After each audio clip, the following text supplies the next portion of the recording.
একদিকে যেমন জ্বলছে বাংলাদেশ, সংখ্যালঘুদের ওপর অত্যাচারের অভিযোগ সেই আঁচ ছড়িয়ে পড়েছে এদেশেও। এরই মাঝে মেডিকেল ভিসায় অনেক বাংলাদেশি ভারতে আসছেন চিকিৎসার জন্য। চিকিৎসা শেষে কেউ কেউ ফিরেও গেছেন ওদেশে। এরই প্রতিবাদে বাইপাসের একটি বেসরকারি হাসপাতালের সামনে বিক্ষোভ কর্মসূচি করেন স্যালুট তিরঙ্গা। যতদিন না ওদেশে অত্যাচার বন্ধ হবে ততদিন বাংলাদেশিদের চিকিৎসা বন্ধের দাবি তোলেন তারা। বৃষ্টি মাথায় হাতে ভাতের থালা, ব্যানার, প্ল্যাকার্ড নিয়ে প্রতিবাদ দেখান। বাংলাদেশ যে স্বাধীনতা, বাংলাদেশ যে দেশে রূপান্তরিত হয়েছে, সেটার জন্য ক্রেডিট ভারতবর্ষের।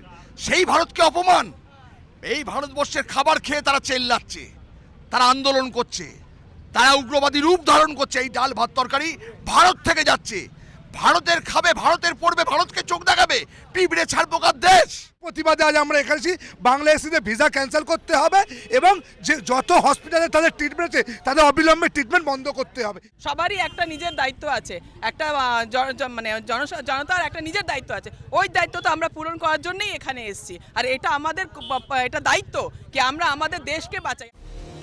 বেসরকারি হাসপাতাল থেকে সাড়া মিলেছে বলে জানান বিজেপি নেতা। দাবি পূরণ না হলে বৃহত্তর আন্দোলনের হুঁশিয়ারি বিক্ষোভকারীদের। তারাও ভারতীয়, আমরাও ভারতীয়। আমার দেশকে অপমান যখন করছে, আমার যখন লাগছে, তারও লাগছে।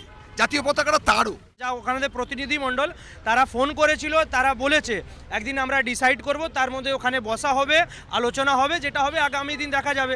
রেসপন্স পেলে ঠিক আছে, নালে আগামী দিন আমাদের আন্দোলন আরও বড় হবে। বাংলাদেশি হিন্দুদের উপর অত্যাচার চলছে, তাদের চিকিৎসাটুকু, ন্যূনতম চিকিৎসাটুকু তারা পাচ্ছেন না।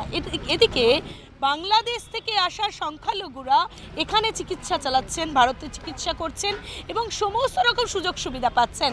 আর তারই প্রতিবাদে এবার বাইপাসের ধারের বেসরকারি হাসপাতালের সামনে প্রতিবাদ দেখাচ্ছে স্যালুট তিরঙ্গার পক্ষ থেকে। ক্যামেরায় নিখিল দাসের সাথে অভিরূপা হাজরা, ক্যালকাটা নিউজ।